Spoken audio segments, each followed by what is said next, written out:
Yo les BG, j'espère que vous allez bien. Alors, premier format assez différent de l'année. Bon, ça va être un mini podcast où j'invite, bon, ça va être un podcast naturel où j'invite des designers, des communicants, tout ce monde peut-être après du monde du digital. Tu vois, peu importe, ça peut être la communication, du design graphique, l'infographie, illustrateur, bon, plein de métiers qui résultent de la communication visuelle en général. Alors, je suis avec Ismaël. Ismaël qui est... Bon, je vais laisser lui-même là se présenter. Il ne faut pas y dire des trucs pour écorcher. Je vais dire voilà. Donc, let's go. Et on va aussi s'entretenir sur un thème. Je vais aussi laisser la possibilité de dire lui-même le thème vu que c'est lui qui maîtrise beaucoup plus le sujet. Bon, je vais dire selon moi. De Ismaël, on te laisse te présenter. Merci Somit de m'inviter à ton podcast.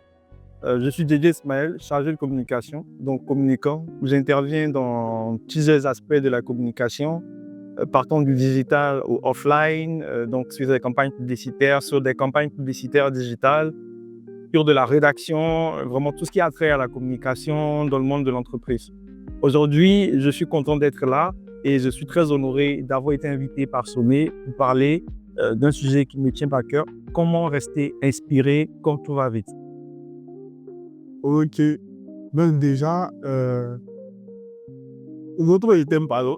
Comment rester inspiré quand tout va vite? Comment rester inspiré? Déjà, en quoi genre, ce thème te parle? Ça me parle surtout maintenant. Ça me parle surtout aujourd'hui. On est à une ère, quand on est arrivé au début des années 2000 avec le digital, on s'est dit, le digital, ça inaugure une ère de l'instantanéité. Et aujourd'hui, on entre dans une ère avec l'IA et on se demande quel mot on va utiliser parce que je pense qu'on va au-delà de l'instantanéité. On a tout qui est à disposition. Il y a des métiers qui disparaissent et effectivement, tout va vite. En quelques années, il y a vraiment beaucoup à dire. Ok. Bon, moi, ce thème aussi me parle dans le sens où, bon, je ne vais pas cacher les choses. Déjà, moi, je suis en freelance depuis peut-être 7-8 mois maintenant. Et il y a une grosse différence entre le freelance et peut-être en agence. En agence, je ne vais pas mentir, tout va très, très, très, très vite. Est-ce que genre, tu peux nous partager, je dis n'importe quoi, une petite expérience déjà en agence? Parce que moi, j'ai l'impression qu'en agence, ça va très, très, très, très vite. En freelance, je peux gérer mon temps. Je peux me dire, genre, aujourd'hui, je vais peut-être commencer à travailler à partir de 9h. Mais en agence, ça peut être un peu différent dans le sens où tu es obligé d'être là entre 8h, 18h. Et comment genre, tu arrives à gérer en quelque sorte cette pression-là en agence? Déjà, je veux dire que quand on est en communication, il y a forcément une pression et il y a forcément cette impression-là que tout va vite. Ça, c'est déjà la norme. Je ne vais rien t'apprendre là-dessus. On a été en communication. Tu n'as même pas le temps de terminer un projet qui est un autre qui est en cours. Et effectivement, tu as raison, j'ai été en agence et je dois dire que lorsque moi j'étais en agence, j'étais encore chétif, où je n'avais pas cette image-là justement de cette communication-là où on ne prend pas son temps, où on ne se donne pas du temps justement de la réflexion. Bien sûr, il y a de la réflexion, mais ce que je veux dire, c'est que pour moi, la communication, ça a toujours été une question d'étape par étape. Sauf qu'aujourd'hui, face à la pression du client, face à un monde justement qui va vite, où il y a d'autres agences qui sont prêtes à donner encore mieux, naturellement, tu n'as pas le choix que d'aller beaucoup plus vite. Et comme exemple palpable, je parlerai de 2 projets sur lesquels j'ai dû travailler. Principalement, c'était une tâche, on va dire, assez basique, pas un rapport donc, digital. Un lundi matin, le client a besoin de le recevoir, mais dans le même temps, on te demande de lancer une campagne. Dans le même temps, il y a un nouveau projet qui arrive sur lequel tu dois travailler, dont tu dois travailler la stratégie. Et tu te rends compte qu'en une journée, il y a 4-5 tâches qui se sont alignées comme ça. Bien sûr, tu les exécutes, mais à la limite, tu te demandes, mais à quel moment je réfléchis réellement?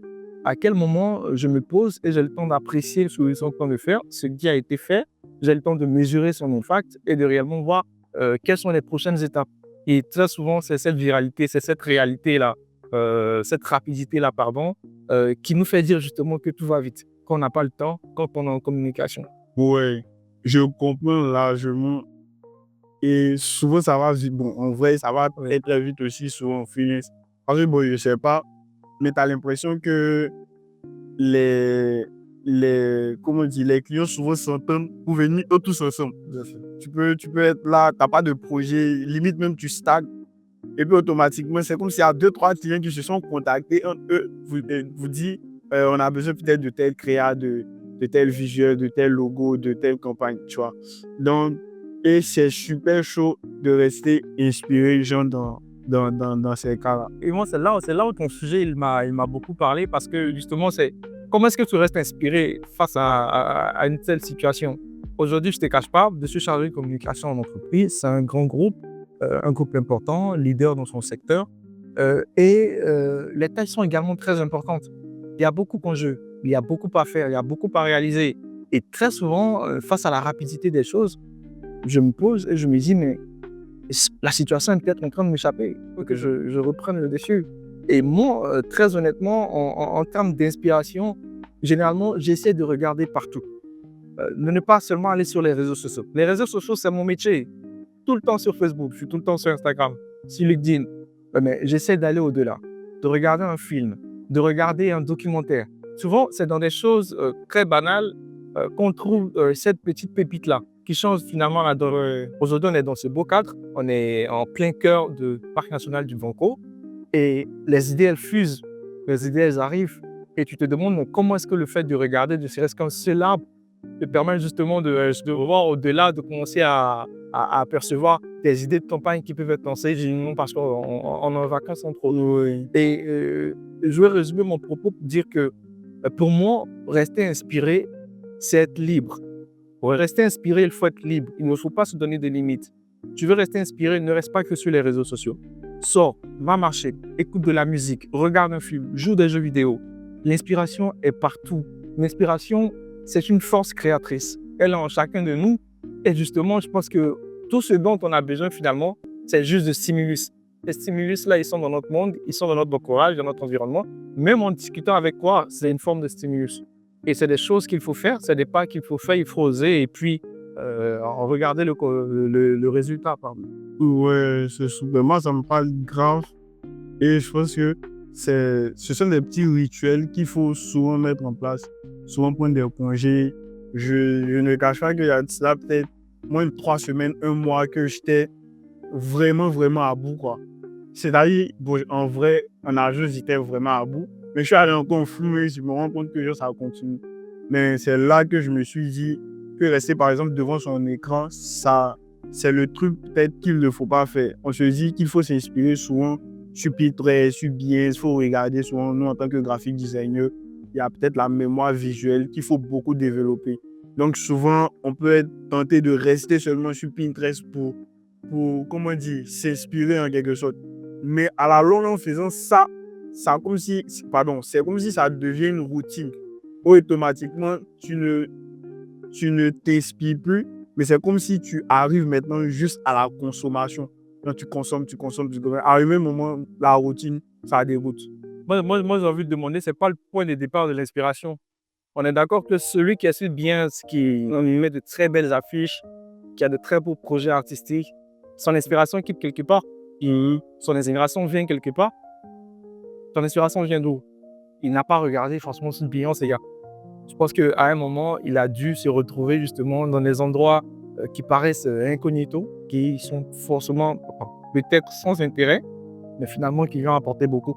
Chaque personne est particulière à sa façon. Moi, je le crois un peu fondamentalement. Si un arbre arrive à m'inspirer, une poubelle peut arriver à t'inspirer. C'est digne de le dire comme ça, c'est réel en fait. Ouais, c'est rien qu'en regardant une poubelle, toi, tu peux avoir toute une idée de campagne, mais monstrueuse, au point de se demander, mais non, tu triches, tu as déjà réussi comment dire, tu avais déjà l'idée, tu ne fais que copier quelque chose. Alors que tu n'as fait que regarder une poubelle en réalité. Voilà. Et c'est réellement ça le plus important, les stimulus de notre environnement. Oser rencontrer cet environnement, aller à la rencontre de cet environnement-là et puis le tour est joué, quoi. Ouais. Mais j'ai voyager. Ouais, en vrai. Mais j'ai une question qui me vient à l'esprit. C'est très beau de sortir, de faire des petites randonnées pour essayer de se stimuler, s'inspirer. Mais là, un cas pratique, genre sur le champ là, ton boss te dit, je dis n'importe quoi, j'ai besoin d'une stratégie pour une campagne publicitaire. Là, tu es inspiré. Mais il veut, par exemple, la stratégie avant la fin de la journée. Tu es inspiré. Là, tu fais quoi? Ah, très honnêtement, il y a quelque chose qui se passe dans le corps d'un être humain. Et je pense que ça, tous les chargés de communication, ils seront d'accord avec moi.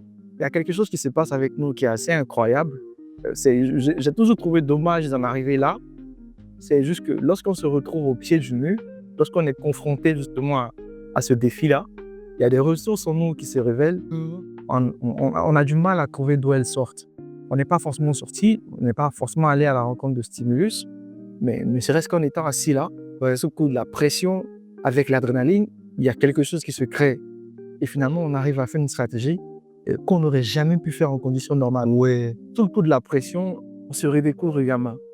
C'est un conseil, en vrai, ne soyez pas de jeunes personnes à vous inspirer en étant sous la pression. Ouais. Je trouve qu'il y a quand même il y a quand même quelque chose de pas très sain là-dedans. Ouais, de malsain. Et ça peut arriver une fois en passant. Ouais. Mais généralement, une stratégie, ça ne se fait pas en un jour.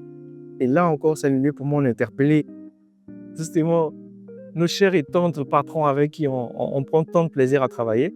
Une stratégie, c'est une réflexion. Une stratégie, c'est une vision, nos moyens, long terme. Ça ne se prend pas en un jour. Et il faut comprendre ça. Il faut aussi que les clients comprennent. Quand vous confiez quelque chose à une agence, quand vous confiez quelque chose à une entreprise, il y a de la réflexion derrière. Peut-être aujourd'hui, on se dira, il y a de l'IA, mais ça juste avec un beau prompt, et directement, tu vas t'attendre à avoir quelque chose d'incroyable. Mais ça ne résout pas tout. L'IA n'est pas humaine. Et je veux parler de l'IA parce que j'entends beaucoup de personnes dire, finalement, ça y est, ça devient beaucoup plus facile. Remplaçant. C'est pas facile. C'est pas un remplaçant. C'est un compagnon, à la limite. Parce que là encore, il m'arrive souvent de me dire, l'IA, je suis désolé, mais tu me satisfais pas. Je retrouve pas dans ton texte l'émotion. Je retrouve pas ce petit déclencheur-là. Tu vas faire dire au client, tu vas faire dire à ma direction, ça y est, on l'a, on peut valider. C'est pour ça que très souvent, bien avant, je suis d'accord pour justement écrire le texte, le travailler. Il faut qu'il vienne d'abord de moi, avant que l'IA puisse s'apercevoir, en fait, regarder, vérifier s'il n'y a pas d'éventuelles fautes, si les erreurs ont été respectées, entre autres. Et encore une fois, pour revenir à ton sujet, parce qu'on s'est un peu éloigné, lorsque on est en face d'un client, d'une agence, d'un patron qui nous demande une stratégie pour une journée, bien sûr, on peut le faire. On en est capable. Mais c'est dommage d'en arriver là. Il faut pouvoir avoir une limite, en termes de débat. Il faut pouvoir avoir un certain laps de temps, le temps de comprendre la cible, le temps de comprendre le client, de voir ses objectifs, de pouvoir faire une analyse SWOT, une matrice Pestel, les 5 forces de porteur, bref, tout ce que tu veux. De pouvoir cerner cet environnement-là avant de pouvoir proposer quelque chose d'adapté. Ouais, je comprends ça parfaitement. Et surtout, pendant que tu parlais, le premier point qui est revenu, que voilà, je me suis ressenti dedans, il y a souvent l'adrénaline qui fait que limite, t'es inspiré, quoi. Et moi, c'est quelque chose que je ne conseille pas ça, mais j'ai développé ça plus en agence. C'est-à-dire, la majorité des clients veulent le travaux là maintenant. Étant en quelque sorte, t'es le DA, un griffe, tu as des super pouvoirs. Tu dois pouvoir, répondre aux besoins du client. Et la plupart du temps, en une journée, tu peux te taper, bon, je ne vais pas dire le nom, tu peux te taper beaucoup de visuels, 10, 12, souvent 16 visuels en une seule journée. Et ça, c'est vrai, genre, ça développe peut-être la rapidité. Mais à la longue, c'est une routine qui se crée et limite, tu n'es plus inspirant en fait. Au départ, il y a de l'adrénaline, tu as envie de prouver que tu es fort, quelque chose. Mais fais ça peut-être sur 1 an, 2 ans limite. Tu te vides en vrai. Mais je préfère, pour ma part, travailler dans 2 sortes de situations. La première situation, en mode no stress. Où je sais que je peux pousser ma créativité à feu. Je dis n'importe quoi. Toi, par exemple, tu es dans le domaine de la stratégie. Tu veux une stratégie qui claque. Franchement, il va te falloir du temps. Mais par contre, il y a des stratégies où qui ne viennent que sous adrénaline en quelque sorte. Enfin, tu vois, Sous la pression. ouais, sous la pression. En mode, on veut ça peut-être dans 2 heures. Tu sais même pas ce qui se passe. Tu as une idée qui claque. Et limite, tu passes sur ça, ça étonne tout le monde. Et comment tu as fait, comment tu as fait. Mais en vrai, c'est quelque chose qui est juste venu comme ça. Et il faut retenir aussi pour moi que peut-être faire une stratégie en une journée, c'est quelqu'un qui l'a fait peut-être pendant 3 ans, minimum, quoi. 2 ans, 3 ans. Parce que ce ne sont pas des compétences qu'on acquiert quand on n'a pas stimulé son cerveau, tu vois. Donc, je ne sais pas si ça te parle comme les autres que c'est. Moi, je suis dans la communication depuis Release quand c'est ma première expérience officiellement, professionnellement. Elle va débuter le 15 février 2021. Ouais. On est aujourd'hui en 2025. On tire vers la fin de l'année. Donc, j'ai pratiquement 4 ans, bientôt 5 ans d'expérience officiellement. Et la première fois, c'était assez dur. Mais aujourd'hui, c'est des choses qui deviennent beaucoup plus faciles. Et j'ai compris aussi une chose très importante. C'est important de prendre le temps pour développer sa stratégie. Parce que finalement, ce n'est pas tant la stratégie qui compte, mais c'est la façon dont elle sera exécutée. Si tu n'as pas une bonne stratégie, avec un bon plan d'action, du moins un calendrier d'action qui est très précis, bon, si tu n'es pas donné du temps de faire quelque chose de spécifique, de mesurable, de réalisable dans le temps, donc quelque chose de smart, tu vas te retrouver avec une stratégie qui a été rédigée, peut-être pompée à la chat GPT en griffe, mais dans les faits, ne va pas suivre. Et avoir un beau document PowerPoint qui est présenté au client, c'est beau, c'est magnifique. Mais là où on t'attend, là où le chargé de communication il est attendu aujourd'hui, c'est dans l'exécution. C'est dans le fait de pouvoir avoir un calendrier éditorial qui est prêt selon ton calendrier d'action. Attends, c'est le fait de pouvoir avoir chacun des éléments que tu auras planifié le 31 décembre 2025 à la fin de l'année, réalisé justement à la fin de l'année 2026. Ouais. Et c'est là, en fait, où on est attendu. Et c'est pour ça que c'est important de pouvoir prendre son temps sur sa stratégie, parce que finalement, ça ne sert à rien de présenter une stratégie si tout ce qui y figure n'est que du remplissage, n'est que du verbiage, n'est que le fait de radoter, et ça sert vraiment à rien. Voilà. Ouais, je comprends. Je comprends. Donc, déjà, moi, je retiens que quand tout va vite, déjà, il y a une méthode qui est l'adrénaline, qui vient comme ça. Soyez rapide, là, ils peuvent lâcher l'adrénaline. Franchement, moi, je dis pour t'es chargé comme t'es dans un environnement qui est sous pression, tu vas trouver des solutions. Ouais. Mais après, je tiens à le dire, ce n'est pas quelque chose de très sérieux sur le long terme. Pourquoi ça? Par contre, si tu te retrouves constamment sollicité des stratégies et autres, si tu es acculé de toutes parts, essaie de trouver le temps de t'inspirer, de te ressourcer, mais voyage, viens au Banco, c'est pas cher. Il faut, moi je dis ça. Viens au Banco, va dans les rues, souvent même juste une petite sieste, c'est significatif. Fais du bien, tu oxygènes ton cerveau et puis naturellement les idées viennent. Mais une autre question, c'était de savoir, est-ce que souvent il t'arrive de culpabiliser, genre de ne pas avoir d'idée là maintenant, de se dire que voilà, genre, j'ai besoin d'une idée, j'ai besoin de la stratégie qui claque, mais genre, je ne la trouve pas là maintenant. Est-ce que ça t'arrive de culpabiliser? C'est surtout frustrant. C'est surtout frustrant. Tu as quelque chose que tu peux atteindre et tu ne l'atteins pas. C'est très difficile. Il y a peut-être un sentiment de syndrome de l'imposteur qui peut naître et je pense qu'on est nombreux à l'avoir déjà ressenti. Mais encore une fois, il faut aller au-delà. Ouais. Si on est arrivé jusque-là, c'est pas le fruit du hasard. Je le dis toujours. Souvent, c'est quelque chose que je me dis pour comprendre en fait. Je me dis, tu viens de très loin. Tu as travaillé pour des marques très grandes. C'est ça. Tu as travaillé avec des clients qui étaient très précis sur leurs besoins, qui étaient à la limite même perfectionnistes. Et tu t'en es sorti. Ouais. Alors certainement, c'est pas un hasard. Donc déjà, reprends confiance en toi. Donne-toi du temps. Et ça, c'est quelque chose que j'ai appris récemment. Donne-toi du temps. Va dormir. On n'arrive pas à faire, fais une micro sieste. 5 minutes, 10 minutes. Va boire de l'eau. Regarde un film. En l'espace d'un instant, oublie que tu as ce travail. Quand tu vas revenir, tu vas te rendre compte que inconsciemment, tu as des yeux qui se seraient ouverts et qui auraient vu justement ce que toi, consciemment, tu n'arrivais pas à voir. Et tu vas pouvoir développer un projet qui te ressemble, duquel tu seras vraiment satisfait. Ouais. J'avoue que ça m'arrive aussi souvent de limite même culpabiliser. J'avais même fait un post dessus disant Hungry, je suis Woro. Dans le sens où, ouais, j'avais besoin d'idées là maintenant, besoin de visuels qui claquent. Et la plupart du temps, franchement, ça m'arrive plus sur les logos. Les logos, franchement, c'est l'une des choses les plus compliquées à faire en design parce que tu dois trouver l'icône, tu dois trouver l'idée derrière, tu dois trouver le concept derrière pour non seulement refléter bien la marque du client, mais aussi que ça soit unique. Bon, c'est en quelque sorte les caractéristiques d'un bon logo. Mais souvent, ça n'arrive pas là maintenant. C'est après souvent des recherches. Et la plupart du temps, c'est souvent même quand je me lave, donc quand je suis sous la douche, que souvent les idées viennent. Donc, c'est bête de le dire, mais faire une sieste même genre de 5 minutes, 8 minutes, 10 minutes, 20 minutes, c'est quelque chose ouais, qui peut être en quelque sorte une source de... Qui peut être une source de... Voilà, je sais pas si c'est d'adrénaline, mais une source pour pouvoir puiser là-dedans.